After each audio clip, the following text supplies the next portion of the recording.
পাইছি রে, পাইছি। কন্টেন্ট মনিটেশন পাইছি। এই খুশিতে কত জায়গায় না ভিডিও করলাম। আসলে ভাই ভিডিও করে কত জায়গায় বেড়াইলাম। ফেসবুক মামা আমাদেরকে আজকেও একটি টাকা উপহার দেয়নি। আমরা এ বলে এমন সময় এমন কিছু ভিডিও দিই যা পরিবার নিয়ে দেখার মতো না। আসলে এগুলো কন্টেন্ট না। যে ভিডিওটা আপনার পরিবার মিলে দেখতে যদি না পারে, এটা কোন ধরনের ভিডিও? কিছু কন্টেন্ট ক্রিয়েটারকে আমি দেখলাম খাইতে গেলেও সে ভিডিওটা দেয়। আবার কিছু কন্টেন্ট ক্রিয়েটারকে দেখলাম এক জায়গায় বেড়াইতে গেছে সেটাও মারে।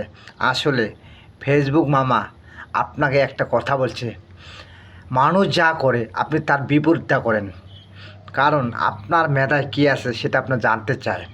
আসলে মেটা এমন একটা জিনিস, এখানে লক্ষ লক্ষ মোবাইল, কোটি দরিকা মোবাইল নিয়ন্ত্রণ করে রোবট। আসলে রোবট কথা বলতে জানে না, তারপরও সে প্রতিটা মোবাইল একই সময় আপডেট দেয়। তাই বলি একদিনে এখানে সফলতা আপনি খুঁজলে কখনো পাবেন না।